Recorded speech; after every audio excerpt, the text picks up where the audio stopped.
ओम शांति। अज मिठा मिठा श्री बाबा ब्रह्मानंद द्वारा चवंता मीठे मीठे बच्चे बाबा पहिरियों चईंदा आहिनि पंहिंजे पाण खे आत्मा सम्झो। मां आत्मा निराकार बाप जी संतान आहियां। हिन कननि खां ॿुधंदी आहे न मां आत्मा हिन कननि खां छा ॿुधंदी आहियां? जेको बि हिन दुनिया में ॿुधाए में ॾींदो आहे उहो ॻाल्हियूं ॿुधंदी आहियां। अञा ताईं त मां दुनिया जी ॻाल्हियूं ॿुधी करे जीवन जियां पई न। लेकिन दुनिया में त कई प्रकार जी मत आहिनि, कई प्रकार जा अलॻि अलॻि माण्हू अलॻि अलॻि मत ॾींदा आहिनि। हुन सां त मां अञा ताईं दुख ई भोगियो आहे न। जीवन में स्थाई सुख शांति त मूंखे मिलियो न। भल सुख मिलियो त बि थोरे समय जे लाइ, वापसि खां दुख शुरू थी वेंदो आहे। त हाणे मां आत्मा हिन कननि सां कंहिंजी ॻाल्हियूं थी ॿुधां? निराकार परमपिता परमात्मा जी, जंहिंजी ॻाल्हियूं ॿुधी करे, जंहिंजी समझ ज्ञान जी ॻाल्हियूं ॿुधी करे मुंहिंजे जीवन में सदा जे लाइ सुख शांति थी वेंदी। परमपिता परमात्मा आत्माउनि जो पीउ आहे, त आत्माउनि खे अहिड़ो ज्ञान, अहिड़ो सम्झ ॾींदो आहे जंहिंसां हुनजे जीवन में 21 जन्म ताईं कोई दुख, अशांति, बीमारी, रोग, विकार आदि न हूंदा। छो जी आत्माउनि जो पीउ त परमात्मा आहे न, ऐं परमात्मा खे ई सचो चइबो आहे। त उहो अची करे पाण खे सची राह ॾेखारींदो आहे। हुनजी राह सां ई न सिर्फ़ु पाण आत्माउनि जी, बल्कि विश्व जी सर्व आत्माउनि जे जीवन में सुख शांति थी वेंदो आहे। इहे पूरी विश्व नर्क खां स्वर्ग में बदिलजी वेंदी आहे न। ॾिसो, भॻवान अची करे केॾी वॾियूं वॾियूं ॻाल्हियूं, वॾो वॾो ज्ञान पाण खे ॾींदो आहे निराकार, ख़ुदि जो शरीर कोन अथसि, ईंदो बि कलयुग अंत जे वारे आत्माउनि जे शरीर में आहे। अची करे एॾो ऊचो ज्ञान ॾींदो आहे जंहिंसां मनुष्य आत्मा जे जीवन में सुख शांति अची वेंदी आहे। बाबा चवनि था, हिन दुनिया में तव्हांखे कई प्रकार जी मतियूं, सलाह आदि माण्हू ॾींदा आहिनि, लेकिन उहो सभु सलाह मत आदि कलयुगी दुनिया जी आहे न। हुननि सां त तव्हां ॿियो ई विकारी, दुखी थी आहियो। हाणे मां तव्हांखे अहिड़ी मत थो ॾियां जंहिंसां तव्हांजो जीवन निर्विकारी थी वेंदो। तव्हां वापसि खां सुख शांति में पंहिंजो जीवन जींदव, जीअं तव्हां स्वर्ग में जींदा हुयो। स्वर्ग में आत्मा ॾाढा सुखी रीति सां रहंदी हुई। हर प्रकार जो आत्मा खे सुख हुयो, तन जो बि सुख, धन जो बि सुख, मन जो बि सुख, संबंधनि जो बि सुख, ऐं जेकियूं बि सामग्री, वस्तु आदि उहे हुन वटि हुयूं, सभिनि सां सुख हुयो। हाणे पाण सुबुह खां राति ताईं कुझु बि चीजूं यूज़ था करूं, कहिड़ो बि संबंध निभायूं था पंहिंजे शरीर सां, पंहिंजे मन सां, धन सां, सभिनि सां त पाण खे दुख थो मिले न। बसि धन माण्हुनि खे आहे, लेकिन हुन धन सां दुख बि त आहे न। त बाबा चवनि था, ॾिसो, वॾा वॾा माण्हुनि खे भले एतिरो धन आहे, लेकिन पोइ एतिरी चिंतायूं बि त थियनि, ऐं हुननि खे बीमार आदि बि त थींदा आहिनि न। ईअं थोरी धन आहे त असां बीमार न थींदासीं। ऐं धन खे रखण बि त चिंता जी ॻाल्हि आहे न, कहीं चोर चोरी न करे वञे। कई प्रकार जे दुख हिन दुनिया में आहे, कोई बि सुखी न आहे। न जीव जंतु सुखी आहिनि, न नंढा वॾा सुखी आहिनि। त हाणे अहिड़ी दुखी दुनिया में भॻवानु अची करे सुख जी राह जे लाइ सुठी मत पाण खे ॾिए थो। दुनिया में त इहे कंहिंखे पतो बि न आहे कि हिन ई दुनिया में 5000 साल पहिरियों स्वर्ग हुयो। हाणे बाबा पाण खे पूरे सृष्टि चक्र जो ज्ञान ॾिनो अथई न, कि हिन ई दुनिया में स्वर्ग हुयो, ये ही दुनिया हाणे नर्क ठही आहे। तव्हां ॿारनि केतिरा सुख ॾिठा हुया, के ॾिना हुया पाण खे सुख? परमात्मा बाप ई ॾिना हुई न। हाणे खां 5000 साल पहिरियों बाबा ई हिन रीति पाण खे अची करे स्वर्ग जी दुनिया ठाहे ॾेई वियो, पाण खे स्वर्ग जे लाइ वस्तु ॾेई वियो हुयो। परंतु 5000 साल हिन दुनिया ते चक्कर काटे काटे सभु ख़तम थी वियो। हाणे वापसि खां बाबा ॾियण आयो आहे। इहा कोई नई ॻाल्हि न आहे। हर 5000 साल में ईअं ई थींदो आहे। पाण सभु कुझु ख़तम करे छॾींदा आहियूं ऐं पाण खे बाबा वरी खां सभु कुझु नयो वापसि खां सभु कुझु ॾियण ईंदो आहे। पवित्रता, सुख शांति नई दुनिया में हुई, पुरानी दुनिया में अपवित्रता दुख अशांति आहे न। अपवित्रता सां ई त दुख ऐं अशांति ईंदी आहे। ये आहे ही नर्क। नई दुनिया हुई, हुनखे स्वर्ग चईंदा हुयासीं। हाणे इहो ज्ञान तव्हांजी बुद्धि में अथव। बरोबरु हुन नई दुनिया में असां कहिड़ो पार्ट वॼायोसीं? देवी देवताउनि जहिड़ो। हाणे पाण असुरनि जहिड़ो पार्ट था वॼायूं न। हिक ॿिए खे गारियूं ॾियणु, मारणु, बुरो भलो ॻाल्हाइणु, बुरो भलो सोचणु, ही कंहिंजो कमु हूंदो आहे? असुरनि जो ई त हूंदो आहे न। जीव जंतुनि वांगुरु ई त पाण हरकतियूं था करूं। कोई आत्मा ॿिए योनीअ में थोरी वेंदी आहे। आत्मा मनुष्य तन में ही रही करे जानवर में त लड़े थी, झगड़े थी, चिल्लाए थी, बुरो भलो चए थी। त पोइ मनुष्य ऐं जीव जंतु जानवर में कोई फ़र्क़ु आहे? न आहे न। हाणे पाण अहिड़े असुर खां, अहिड़े आसुरी स्वभाव संस्कारनि खां पाण दैवी स्वभाव संस्कार धारण था करूं। बाबा वरी खां पाण खे ज्ञान योग जो अभ्यास कराए दैवी संस्कार धारण तो कराए न। छो जो पाण खे हाणे देवी देवताउनि जी दुनिया में वञी करे ओड़ो ई पाठ वॼाइणो आहे। त तयार त आत्मा खे हिते ई थियणो पवंदो न। छो जी आत्मा में ई संस्कार हूंदा आहिनि। आत्मा खे हिते ई दैवी गुण धारण करे पोइ सत्युगी दुनिया में वञी करे नयो शरीर वठी करे उहो पाठ वॼाइणो आहे। बेहद जो बाप पाण खे वरितो थो ॾे, सुठी रीति यादि करिणो आहे। असां आत्मायूं मथां जी रहण वारी आहियूं। हिते आया आहियूं पाठ वॼाइण।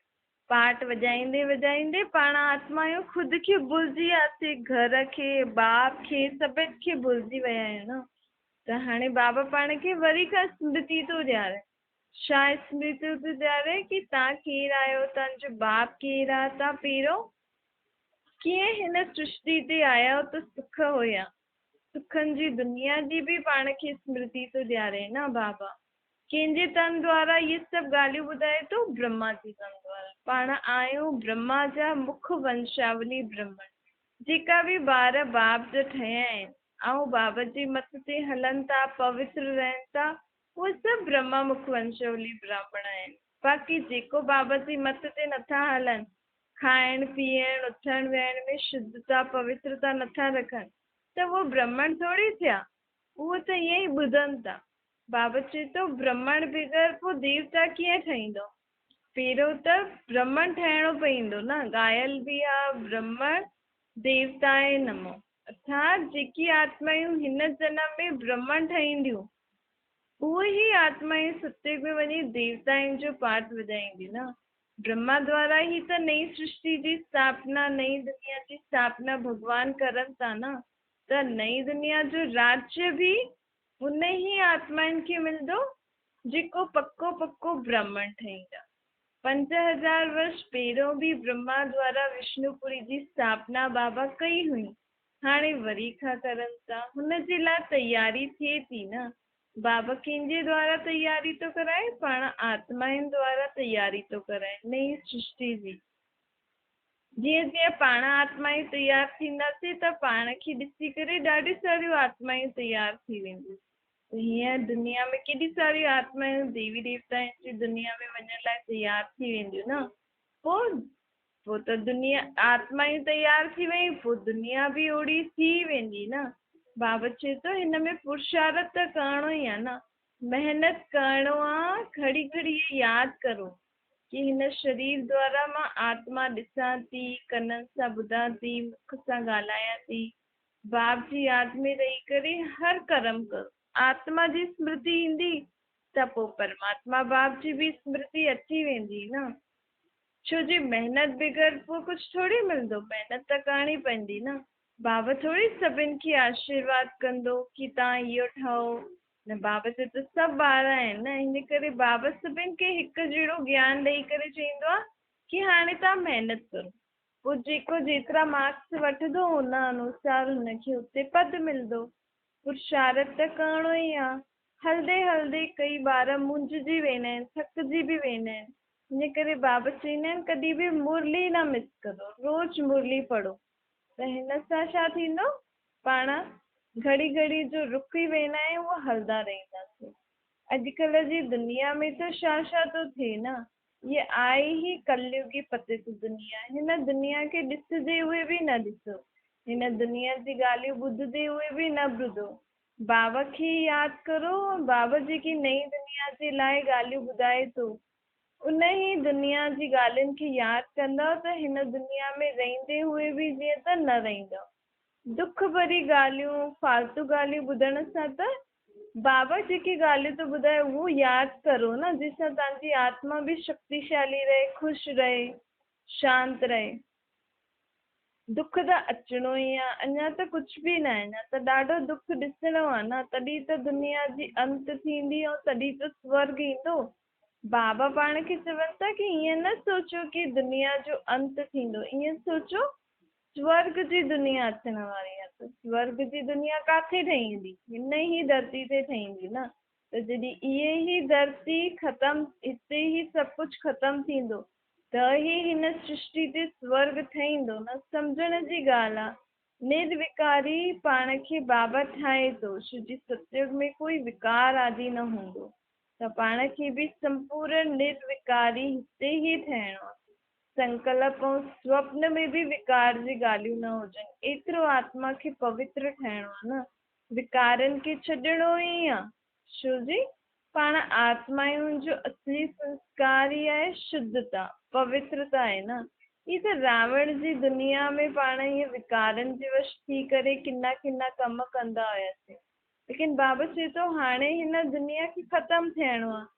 उहो त दुनिया हलणी हुई त तव्हां कयो, परंतु हाणे बाबा चए थो कि न करिणो आहे, छो जो ॿी दुनिया में निर्विकारीपन ईंदो।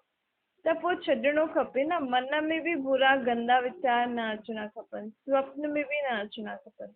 एतिरी पंहिंजी पाण सां महिनत करणी आहे, हर चीज़ खे भुलिजणो आहे न, भुलिजण में महिनत त करणी ई आहे। छो जी 63 जन्मनि जा संस्कार आहिनि न, हाणे उहो ख़तमु त करणा ई आहिनि न।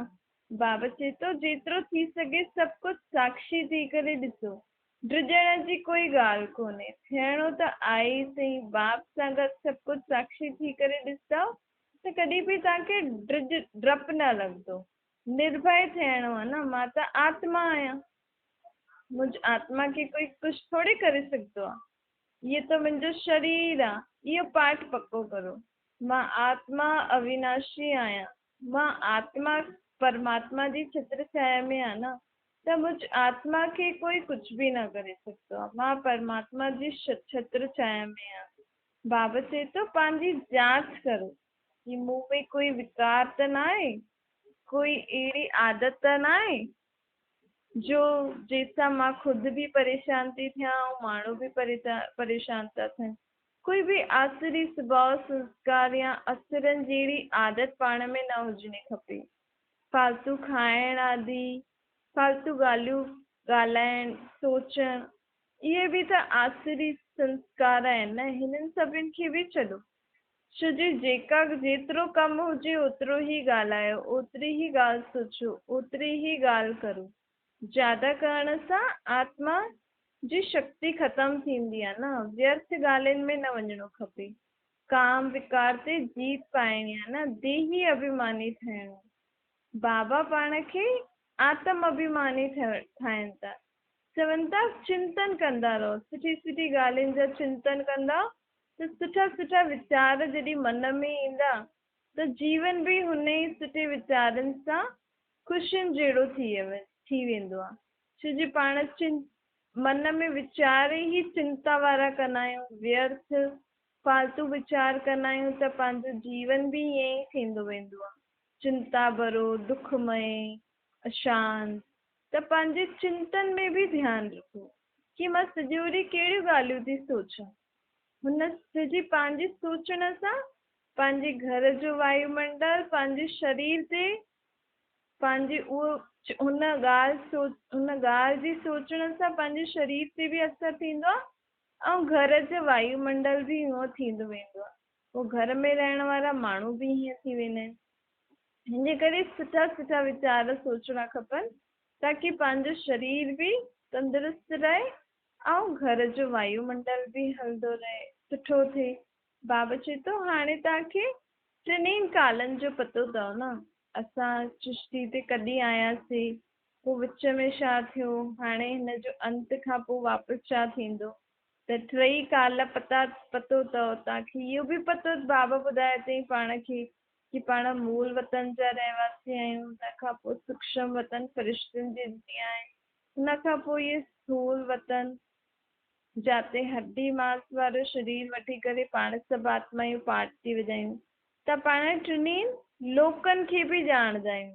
ये स्थूल लोक, सूक्ष्म लोक ऐं परम लोक, ब्रह्म लोक, टिनिनि लोकनि खे पाण ॼाणदा आहियूं त पाण केरु थी वियासीं, त्रिलोकीनाथ थी वियासीं न। टिनिनि कालनि खे बि ॼाणदा आहियूं कि हिन दुनिया में पहिरियों सतयुग हुयो, पोइ त्रेता, पोइ द्वापर, पोइ हाणे कलयुग आहे, हाणे वरी सतयुग ईंदो, त त्रिकालदर्शी बि आहियूं, त्रिलोकीनाथ बि आहियूं। केतिरी आत्मा खे बाबा ज्ञान और स्मृति तो ॾे ताकि आत्मा हिन ॻाल्हि खे सम्झे ऐं आत्मा जे जीवन में दुख अशांति ख़तम थी करे आत्मा जो जीवन सुख शांतिमय थी वञे। छो जी जेसि ताईं पाण खे इहा सम्झ न हूंदी कि मां ही आत्मा सुखी हुयमि, हाणे दुखी थी आहियां, त पोइ आत्मा खे सम्झ में ईंदी न कि मां सुखी छो हुयमि, त ओड़ा संस्कार स्वभाव बि धारण कंदी, पंहिंजे कर्मनि खे बि सुधारंदी। जॾहिं पाण कंहिंखे चईंदा आहियूं कि तूं पहिरियों हीअं कंदो हुएं त ॾाढो सुठो हुएं, त उहो वापसि खां कोशिशि कंदो आहे न, वापसि खां मां उहो ई करां ताकि मुंहिंजो जीवन सुठो थी वञे। ईअं ई बाबा बि पाण खे 5000 साल पहिरियों जी ॻाल्हियूं था ॿुधाइनि कि तव्हां हुते निर्विकारी हुयो, शुद्ध हुयो, पवित्र हुयो, हुते कोई विकार आदि लड़ाई झगड़ो न हुयो, तव्हां सभिनि आत्मिक स्मृति सां रहंदा आहियो कि असां आत्मा आहियूं, ये शरीर आहे। मुख्य त आत्मा खे इहो ज्ञान हूंदो आहे सत्युग में, कहिड़ो कि मां आत्मा आहियां। आत्मा जी स्मृति सां आत्मा जो जेका असली गुण और संस्कार हूंदा आहिनि न, उहो पंहिंजे पाण ई अची वेंदा आहिनि। भई कंहिंखे पाण ॿुधायूं भई तूं एॾे वॾे घर जो ॿारु आहे, त उहो वॾे घराने जो ॿारु आहे, इन शब्द सां ई हुन आत्मा में उहे ई हरकतियूं, उहे ई उथणी वेहणी परिवर्तन थींदो रहंदो आहे न, कि मां एॾे वॾे घर जो, मुंहिंजो पीउ एॾो ऊंचो आहे, अमीर आहे, त हुन ॿार जो हलण चलण ई बदिलजी वेंदो आहे। त ईअं ई बाबा पाण खे चए थो कि तव्हां असल में परमात्मा जा ॿार आहियो, तव्हां दैवी घराने जी आत्मा ई आहियो, लेकिन हाणे तव्हां हिते अची विया, त जॾहिं घड़ी घड़ी पाण इहे स्मृति ॾियारंदासीं तॾहिं त पंहिंजे अंदरि उहो ई दैवी संस्कार स्वभाव, उहो ई परमात्मा जो ॿार कीअं हूंदो आहे, उहो ई संस्कार स्वभाव ईंदा न। त कमु कंदे बि पाण खे घड़ी घड़ी यादि कराइणो आहे पंहिंजे पाण खे, छो जी पाण भुलिजी विया आहियूं न। त इहा ॻाल्हि पाण खे पकी थी वई त पंहिंजो स्वभाव संस्कार ऐं जीवन जल्दी परिवर्तन थी वेंदो ऐं पंहिंजे जीवन में वापसि खां उहो ई सुख शांति ऐं ख़ुशियूं अची वेंदियूं। त मुख्य ॻाल्हि छा थी वई, स्मृति। पंहिंजी स्मृति पकी करो। हिते कुझु जपणो आदि न आहे। भई भक्ति मार्ग में त कोई मंत्र आदि या कोई नाम आदि माण्हू माला खणी करे मुख में जपता रहंदा आहिनि, जपता रहंदा, परंतु हुन शब्द जपण सां थोरी कुझु थींदो आहे। हिते त बाबा चए थो कुझु जपणो कोन अथव, पंहिंजे पाण खे यादि ॾियारियो कि मां केरु आहियां, मुंहिंजो पीउ केरु आहे। जॾहिं आत्मा खे सम्झ अची वेंदी न त जपणो त पवंदो ई न कि मां आहियां ई हीअं, मुंहिंजो पीउ आहे, त मुंहिंजो स्वभाव संस्कार बि अहिड़ा ई हुजणा खपनि न। त बाबा चए थो हिते कुझु अजपा जाप न करिणो आहे, हिते करिणो आहे हर सेकेंड, हर घड़ी परमात्मा जी यादि में रही करे परमात्मा सां गॾु सभु कमु करिणो, हुनजी स्मृति खे, हुन सां जेको पंहिंजो संबंध आहे उहो संबंध पको करिणो। ॾिसो शारीरिक माउ बाप खे ॿार खे कोई हिकु बार ॿुधाईंदो हीअ तुंहिंजी मम्मी थी, तुंहिंजो पापा थी, त यादि थी वेंदो अथसि न घड़ी घड़ी थोरी। त हिते पाण घड़ी घड़ी छो था भुलिजूं कि मां आत्मा आहियां, मुंहिंजो पीउ परमात्मा आहे। इहे त हिकु बार ॿुधो त पको थी वञणो खपे न, परंतु छो न यादि रहंदा, छो जी पाण शरीर जे भान में रहंदा आहियूं न। घड़ी घड़ी इहे पाण ईअं सोचंदा आहियूं कि शरीर ई सभु कुझु थो करे, मुंहिंजे शरीर खे हीअं थियो, मुंहिंजो शरीर हीअं, मां हीअं कयो।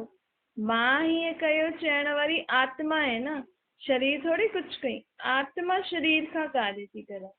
त इहे ॻाल्हियूं पाण खे पकियूं करणियूं, जंहिंसां पंहिंजो स्वभाव संस्कार परिवर्तन थी वेंदा ऐं पाण आत्मायूं वापसि सां शुद्ध पवित्र थी करे पहिरियों पंहिंजे घर परम धाम में हलंदासीं, पोइ ईंदासीं सतयुगी नई दुनिया में, जाते कंहिंजो राज्य हूंदो श्री लक्ष्मी ऐं श्री नारायण जो।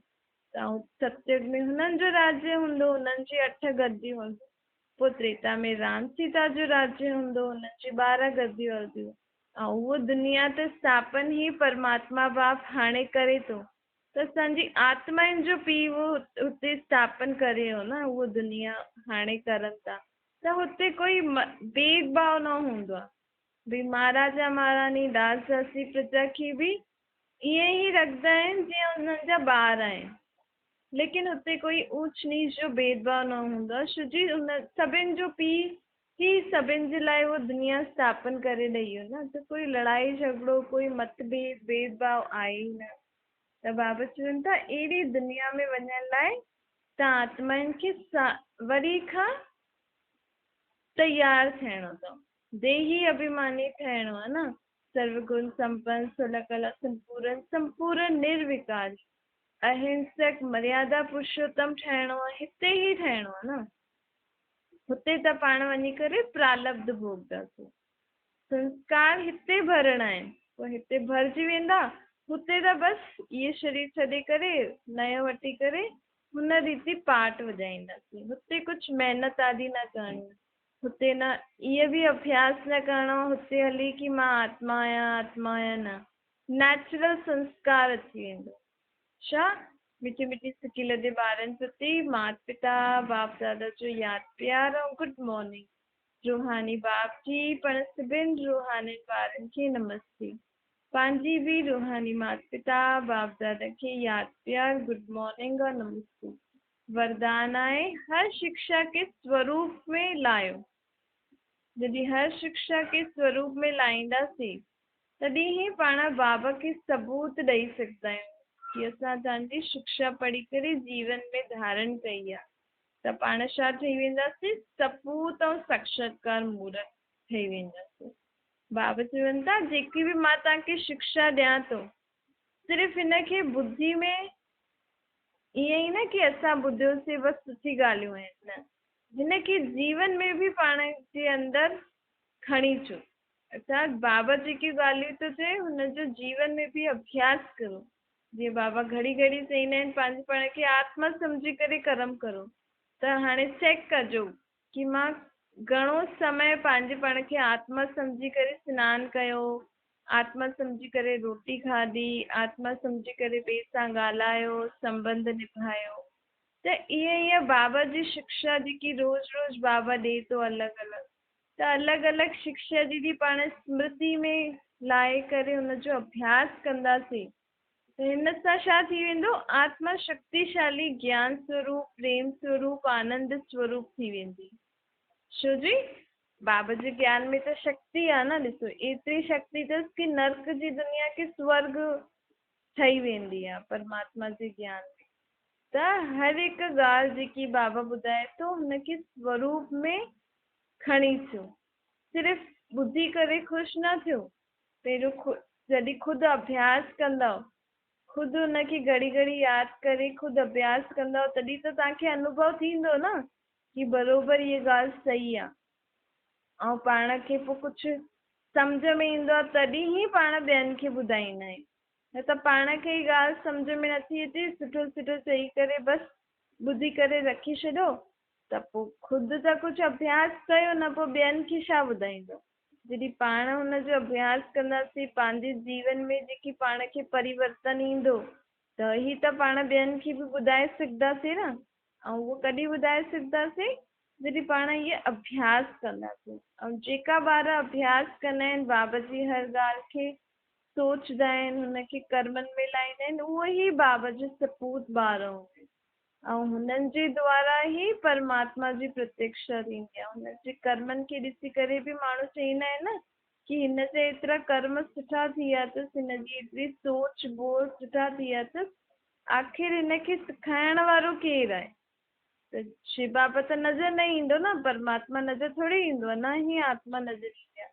लेकिन पंहिंजे कर्मनि सां पंहिंजी ॿोल सां माण्हुनि खे सम्झ में ईंदो कि हिनखे सेखारण वारो हिन जो पीउ परमात्मा अथसि। स्लोगन आहे एकाग्रता जी शक्ति खे वधायो। जॾहिं हिकु मन ऐं ॿुद्धि में परमात्मा जी यादि रहंदी, हुननि जी ॻाल्हियुनि जे अनुसार ई पाण खे जीवन हलणो आहे, इहो पको करे छॾियो, त पोइ पंहिंजो मन ऐं ॿुद्धि किथे भटकंदो न। मन और बुद्धि भटकता है न, तो ये मन और बुद्धि भटकन न, त हुनजे लाइ उपाय छा ॿुधाई बाबा? मन ऐं बुद्धि खे, मन और बुद्धि में घड़ी घड़ी उहो ॻाल्हियूं यादि करो कि अॼु मुंहिंजे आत्मा जे पीउ परमात्मा मूंखे छा छा ॻाल्हियूं ॿुधाई। जॾहिं परमात्मा जी ॻाल्हियूं सोचंदव, परमात्मा में पंहिंजो मन और बुद्धि लॻाईंदव, त मन भटकंदो ई न। जॾहिं हुनखे हिकु ठिकानो मिलियो भई मुंहिंजो पीउ परमात्मा आहे, उहो ई मूंखे सही राह ॿुधाए थो हाणे, जंहिंसां मुंहिंजे जीवन में सुख शांती ईंदी, मुंहिंजे जीवन जी सर्व मनोकामना पूरी थी वेंदी, सभु बीमारियूं दुख सभु दूर थी वेंदा। पोइ हेॾे होॾे भटकणु बंदि थी वेंदो न, त ठिकाणो मिली वियो हुनखे। लेकिन इहे ठिकाणे ते बि मन और बुद्धि कॾहिं टिकी सघंदो? जॾहिं घड़ी घड़ी पाण हुनखे यादि ॾियारंदासीं। जी मन और बुद्धि खे द्वापर युग खां 63 जन्मनि खां भटकण जी आदत अथसि। कॾहिं हिन गुरु, कॾहिं हिन देवी, कॾहिं हिन पेड़ जी पूजा करा, कॾहिं सूर्य जी पूजा करा त मूंखे सुख मिले, कॾहिं हिन जो सत्संग ॿुधां त मुंहिंजे मन खे शांती मिले, कॾहिं इहो पाठ पढ़ां त मूंखे शांती मिले, कॾहिं हुन देवी जी वञी करे झाड़ पंहिंजे मथे ते रखायां त मुंहिंजो दुख दूर थिए। त इहो भटकणु थियो आहे।